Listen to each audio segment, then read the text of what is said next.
Shabnam had always lived a simple life. Her small village home stood at the end of a narrow lane, surrounded by old trees that had seen many seasons pass. The walls of her house were cracked, the roof leaked during rain, and the floor was cold even in summer. But for years, this was her home, filled with memories of her husband and her only son, Asan. Life had never been luxurious, but it was peaceful as long as she had her family beside her. Years ago, when her husband was alive, the house felt warm. He used to return from work with a smile, bringing small gifts or fruits from the market. They would sit together in the evenings, talking about village matters and planning a better future for their child. But after his sudden passing, everything changed. The laughter in her home ended, and the silence of loneliness slowly took over. After her husband's death, Shabnam dedicated her entire life to raising Asan. She worked hard, stitching clothes for neighbors, weaving baskets, and cleaning houses. Whatever little she earned, she used for her son's education. She never bought anything expensive for herself.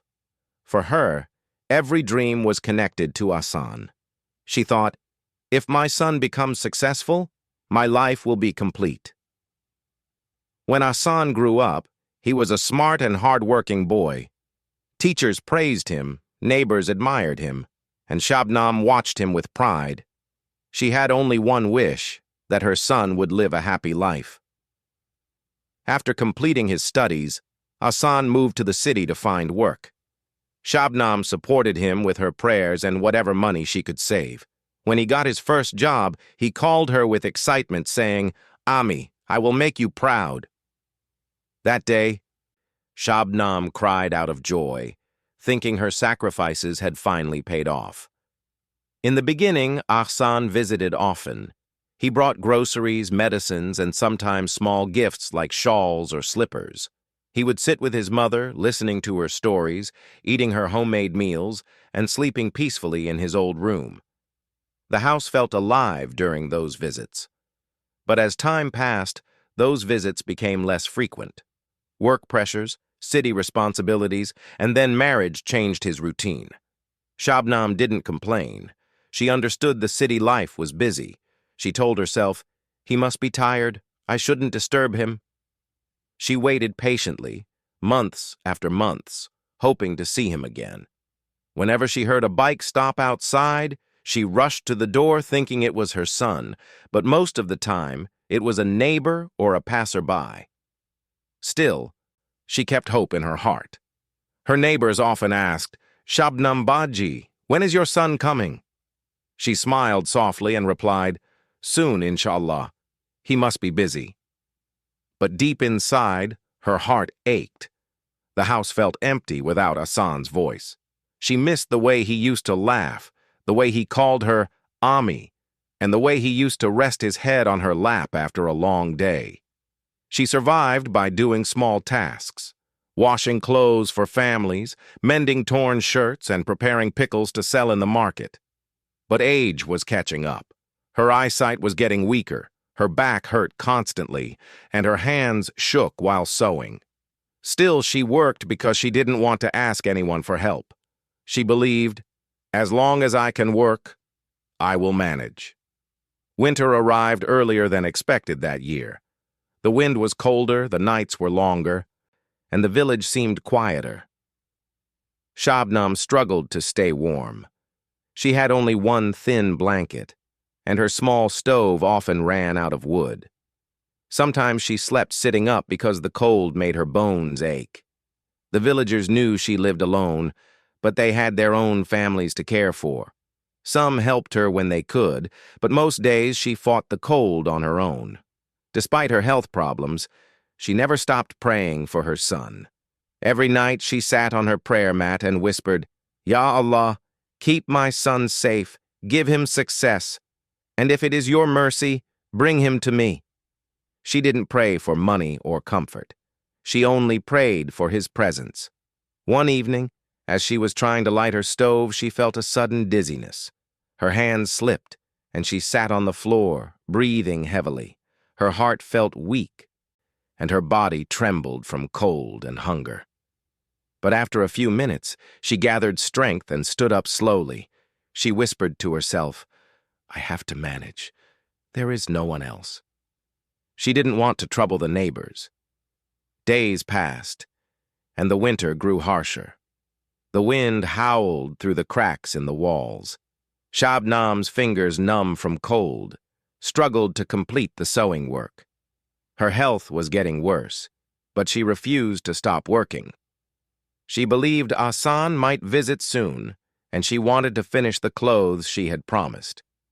One night, as she sat alone with only a small lantern burning beside her, she looked at the old photograph hanging on the wall.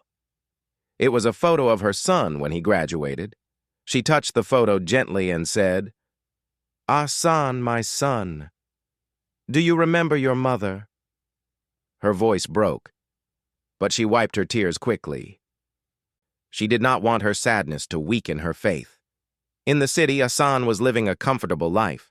His job paid well, he had a nice apartment, and he was busy raising his 2 children. But far away in the village, the woman who once carried him in her arms was fighting loneliness, illness, and cold nights.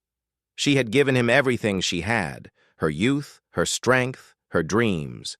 And now, all she wished for was a place in his home. Every morning she opened the gate and looked at the road, hoping to see him walking toward her. But each evening she closed the gate with the same empty feeling. The villagers noticed her hope and her sadness, but no one had the courage to say anything. They all respected her love, but they also understood the pain behind it. One evening, a neighbor visited her with a bowl of warm soup. Seeing Shabnam shivering, the neighbor asked gently, "Baji, why don't you call Asan? Tell him you need help." Shabnam lowered her eyes and said softly, "I don't want to disturb him. He must be busy with work and family. A mother should not be a burden." Her words reflected her entire life. Simple, selfless, full of sacrifice. But destiny had its own plan. As her health weakened day by day, and as the cold tightened its grip on her small home, something inside Shabnam started to break. She was strong, but age was stronger. She was hopeful, but loneliness was heavier. Still, she kept telling herself, one day he will come. A son never forgets his mother.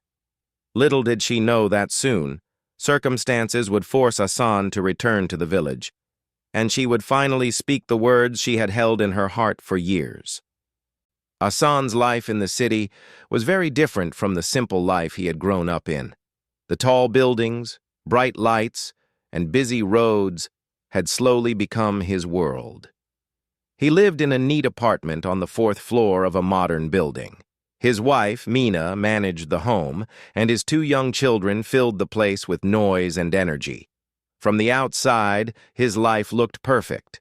Stable job, happy family, and a comfortable home. But behind all this comfort, something was quietly drifting away. His connection with his mother. In the beginning, after moving to the city, Asan missed his mother every day. He would call her often, sometimes twice a day, telling her about work, his new friends, and the city life. He would ask her if she needed anything, and she would always reply, "No, beta, I am fine. Just hearing your voice is enough." For him, it was a warm connection to his past, a voice that reminded him of safety and love. But slowly, as responsibilities increased, his calls became shorter. Then the gaps grew longer. Work deadlines, meetings, office pressure. Everything took more space in his mind. After marriage, new responsibilities arrived. He had to look after his wife, their expenses, the children, and the endless demands of city life. Without noticing, his mother's presence in his life began fading like an old picture losing its color. Mina wasn't a bad person. She was practical, organized, and wanted a peaceful home. But she did not grow up in a village, and she did not fully understand the emotional bond between a mother and her only child. She believed her husband's life needed structure and calm. Whenever Asan mentioned taking his mother with them, Mina would respond gently but firmly. You know how small this apartment is. Where will she stay? And she might get tired with the kids' noise. Let her stay in her own home. She's used to that environment. Hassan didn't argue. He didn't want to start conflict. So he put the conversation aside each time, telling himself, I'll talk about it later. I will visit her soon, maybe next week. But weeks turned into months. He sometimes felt a small guilt in his heart. When he saw elderly women walking with their sons in the park, or when he heard someone talking lovingly about their mother, something inside him twisted. He wondered how his own mother was managing. Still, the rush of city life pushed that feeling down again and again. One day, while he was getting ready for work, his phone buzzed. It was a call from the neighbor in the village. Hassan felt a sudden fear. Villagers rarely called unless it was important. He quickly picked up the phone. Assalamu alaikum, beta, the neighbor said in a soft tone. Don't worry, nothing big has happened, but your mother is not well. She has been sick for a few days. The cold is very strong this year. Hassan froze. His heart began to beat faster. Why didn't she tell me? He asked, his voice shaking slightly. She doesn't want to trouble you, the neighbor replied politely. But she needs help, beta. You should visit her. Hassan felt a heavy weight settle on his chest. He looked at Mina, who was packing the kids' school bags. For a moment, their busy room felt strangely quiet. That evening, after work, he told Mina about the call. She listened carefully and said, You should go tomorrow, but come back quickly. You know we have a parent-teacher meeting in 2 days. Hassan nodded, but his mind was far away. All night he kept thinking about his mother, how she must be living alone, how she must be feeling during the cold nights. He tossed and turned, unable to sleep properly. The next morning, he took a bus to the village. The journey was long, but his heart beat faster with each passing mile. He looked out of the window at the fields and the small villages on the way. Memories of his childhood came rushing back, running barefoot on the fields, eating his mother's cooking, sleeping beside her in their old house during storms. He realized how distant he had become from that world. When he finally reached the village, the air felt colder than he remembered. He walked quickly toward his old home.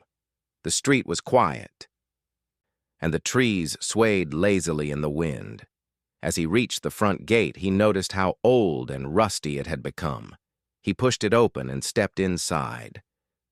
The house looked smaller, weaker, and older than before. The walls were dull, and the small courtyard was covered with fallen leaves.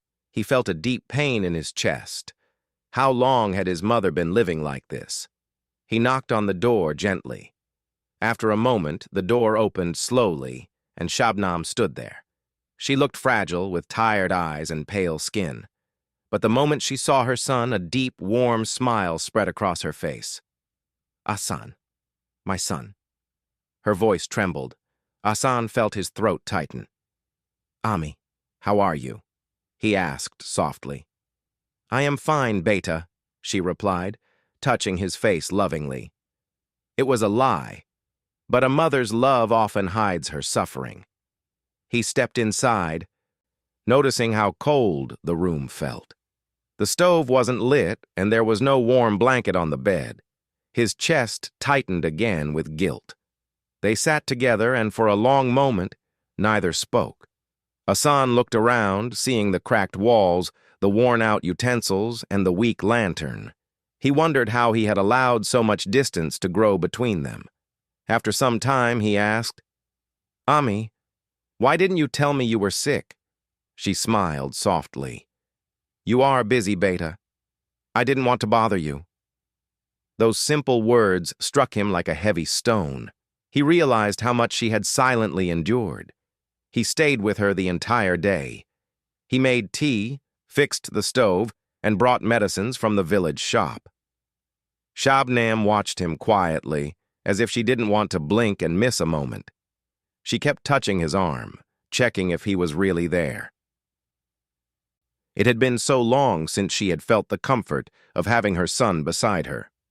The neighbors came to visit, smiling at Hassan and saying, "Your mother will feel better now that you are here." Hassan nodded, but felt ashamed. He had let his mother wait too long. As the day ended, he began to think about returning to the city. He knew Mina would expect him back soon. But when he looked at his mother, sitting alone in the dim light, wrapped in a thin shawl, he felt a strong pull in his heart. How could he leave her again? How could he walk away knowing she would spend another cold night alone? That night, he lay on his old bed, listening to the sound of the wind outside.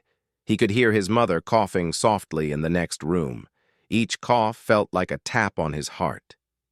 His mind filled with thoughts, his mother's sacrifices, her loneliness, her silent patience. He finally admitted to himself that he had been unfair. City life had made him forget what truly mattered. He felt a deep shame for letting his mother suffer alone. As he closed his eyes, he knew that the next morning would be different. His mother would say something she had kept in her heart for years, and this time, he would have to listen, because a mother who never asks for anything was finally going to ask for something, and her words would change everything. The next morning arrived slowly, with a soft, pale light entering through the cracks in the old walls. Hassan woke up early. He hadn't slept well.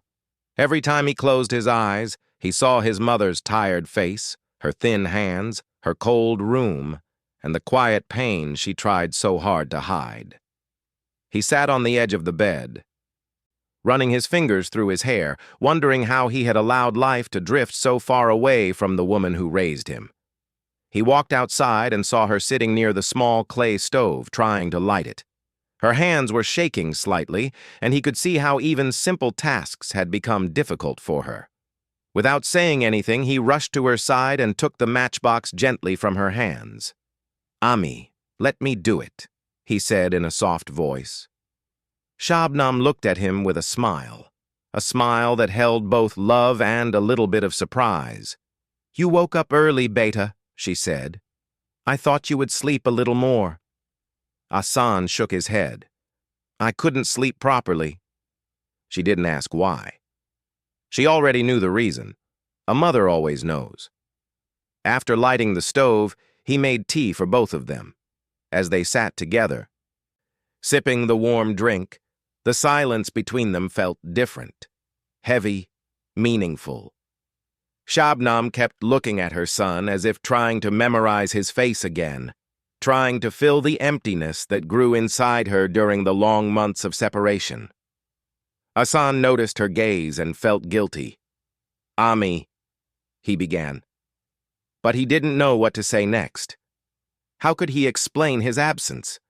How could he justify the loneliness she went through? Words felt too small. Shabnam put her cup down slowly and placed her hand on his. Her touch was gentle but carried years of longing. "Beta," she said softly, "I am happy that you came. That is enough for me."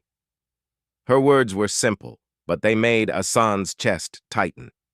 She was always like this, never asking for anything, always giving more than she received. After breakfast, Shabnam returned to her small room. She folded her shawl neatly and placed it beside her pillow. Hassan followed her, watching in silence. He realized she was moving slowly, with effort, as if each step required strength she didn't have anymore. Suddenly, Shabnam stopped and turned toward him. Her eyes looked tired but determined. She sat on the edge of the bed and gestured for him to sit next to her.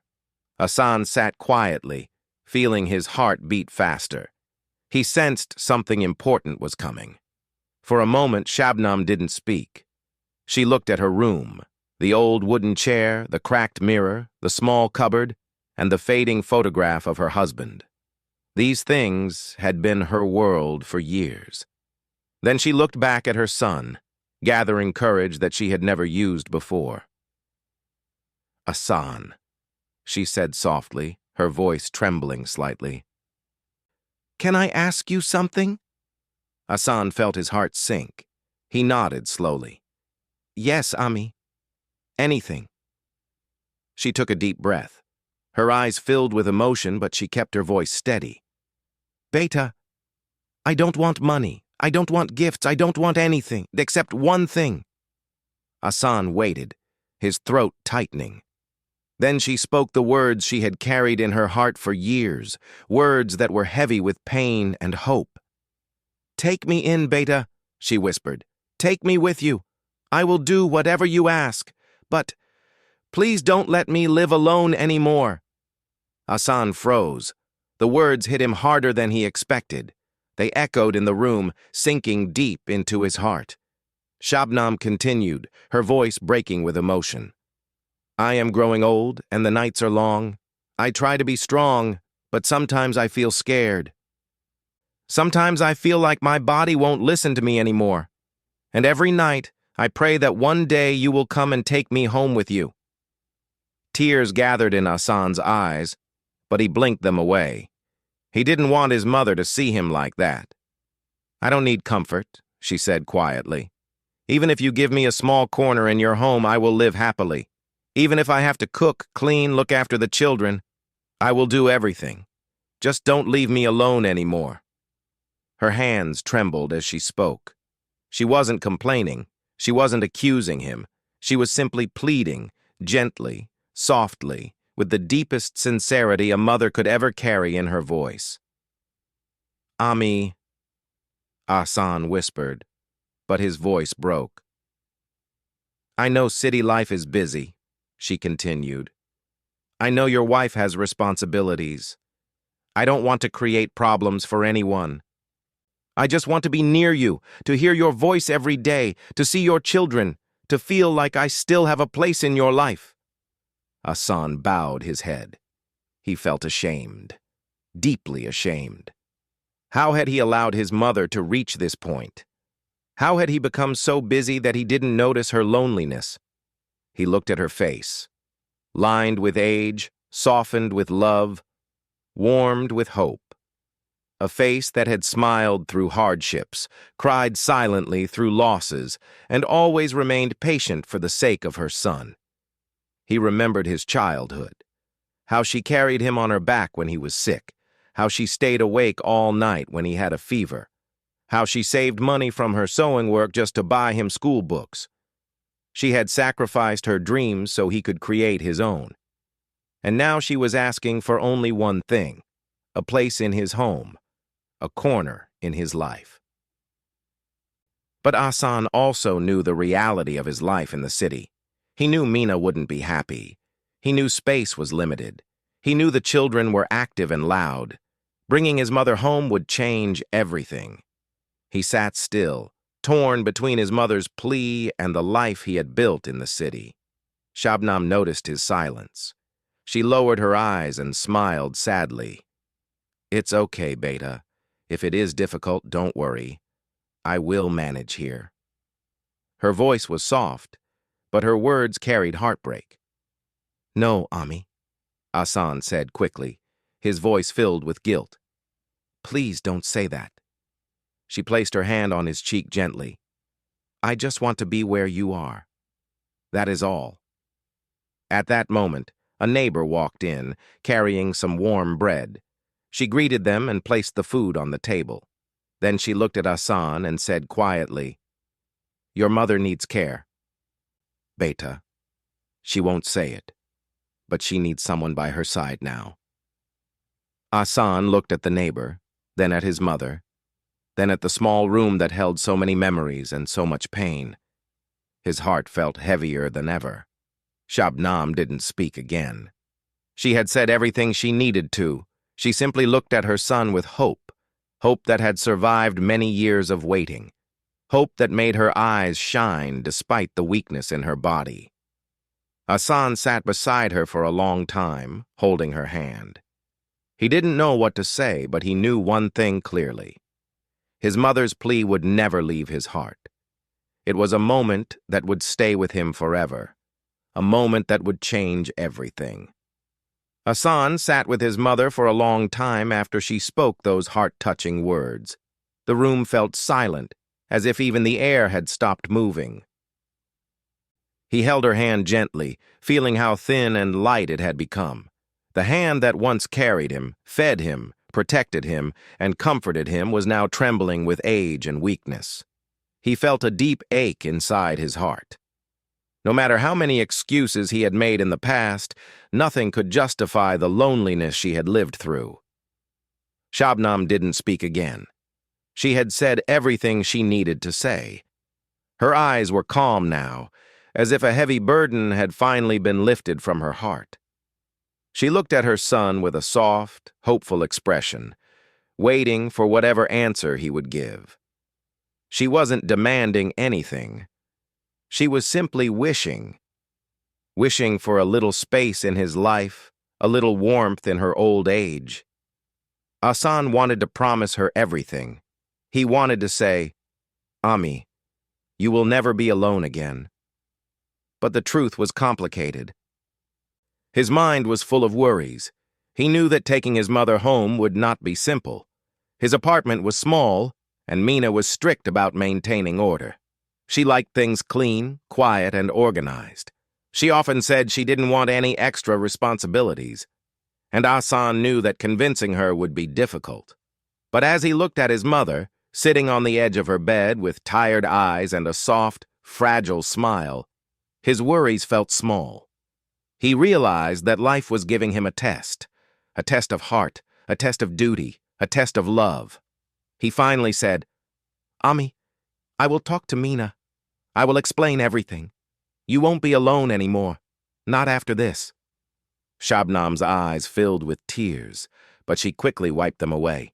She didn't want her son to feel guilty. She simply nodded and whispered, "Thank you, Beta."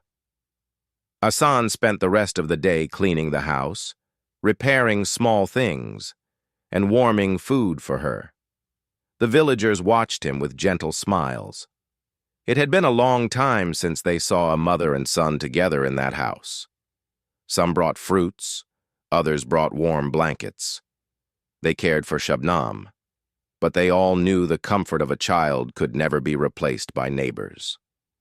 As evening settled, Hassan took out his phone and stepped outside to call Mina. His hands trembled slightly. He took a deep breath before dialing her number. "Hello?" Mina answered. "Mina, I need to talk about something important," he said. "What happened? Is your mother better?" she asked. Hassan paused. "She is weak. Very weak. She can't live alone anymore. I want to bring her home with me." There was a long silence on the other side. "Hassan," she finally said, "you know the apartment is small. The kids need space. I can't manage everything alone. Your mother needs care. I don't think we can do this." Hassan felt his heart sink. "I'm not asking you to handle everything. I will take care of her. I will adjust. Please try to understand. She needs us." Mina sighed. "I'm not saying no, but it will be difficult." "Life is difficult sometimes," he replied quietly. "But she is my mother. I can't leave her here." Another silence. Then Mina said, softer this time, "Okay, bring her. We will try our best." Hassan exhaled deeply. The tension in his chest loosened. "Thank you, Mina. I promise things will work out." When he returned to the house, Shabnam looked at him with curious eyes. "Beta, what did she say?" "She said yes," Hassan replied with a warm smile. "You will stay with us." Shabnam covered her face with her hands. Tears slipped through her fingers. She whispered, "Alhamdulillah," her voice shaking with relief and gratitude. She had waited years for this moment. Hassan hugged her gently. "Ami, you should have told me earlier." She shook her head. A mother never wants to trouble her child. The next morning, they prepared to leave the village. Hassan packed her few belongings, her shawl, her warm clothes, the small box of memories she kept beside her pillow, and a framed picture of her late husband. She touched the walls of her house one last time, remembering the years she spent there. The house was old, but it had held her joys, sorrows, hopes, and long nights of prayer. As they stepped outside, neighbors gathered to say goodbye. Some were smiling happily. Others had tears in their eyes. One elderly woman said, "Shabnam Baji, you deserve to be with your son now. May you live in peace." Shabnam hugged her, thanking her for all the support over the years. When Asan helped his mother into the bus, she held his hand tightly, as if scared he might disappear again. Throughout the journey, she looked out of the window, watching the fields and trees pass by. Her heart was full, not of fear, but of new hope. It felt strange to leave the village, but she knew she was walking toward a better future. When they reached the city, everything looked big and busy. Cars rushed past, buses honked loudly, and tall buildings stood like giants on both sides of the road.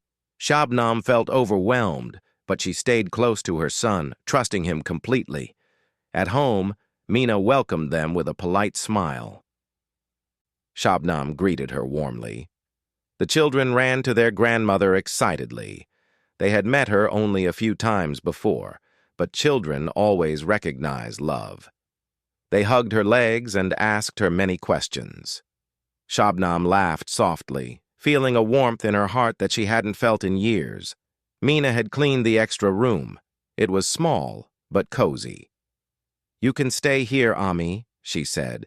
"If you need anything, just tell me." "Thank you, Beta," Shabnam replied sincerely. For the first few days, Shabnam moved slowly and carefully, trying not to cause any trouble. She helped Mina with small tasks in the kitchen. She played with the children. She folded clothes. She tried her best to fit into the home without becoming a burden, and gradually, the atmosphere in the house changed. The children loved having their grandmother around. They followed her everywhere, asking for stories, for snacks, for help with homework. She taught them small duas and good manners. She told them gentle stories from her own childhood. Her calmness filled the house with a peaceful warmth. Mina also began to see Shabnam differently. She realized the old woman wasn't demanding or difficult. She helped quietly with patience and kindness. She smiled often and thanked Mina for even the smallest things. Slowly, Mina softened. She started sitting with Shabnam in the evenings, asking her about her health and offering her warm tea. One night, Asan returned from work. He saw Mina and his mother laughing together while the children played on the floor. He stood at the doorway for a moment, watching the scene. His heart filled with relief and gratitude. He realized that bringing his mother home was not only the right decision, it was the best decision. Shabnam looked at him and smiled. It was a smile filled with peace. She finally had what she longed for, a place in her son's home, a corner in his life, and the warmth of family around her. She no longer feared the long nights. She no longer felt the cold settle into her bones. She was not alone anymore. Every night, before going to sleep, she whispered a prayer for her son, her daughter-in-law, and her grandchildren. She thanked the Almighty for giving her a home full of love. And Asan, every time he looked at his mother's peaceful face, felt thankful that he listened to her plea. He had almost lost the chance to bring her happiness, but life gave him another opportunity, and this time he held on to it with all his heart. The story of a mother's silent sacrifice and a son's awakened heart came to a beautiful end, an end full of warmth, unity, and gratitude. Because when a mother finally asks for something, it is never for herself. It is always for love. And when a son finally understands that love, miracles happen.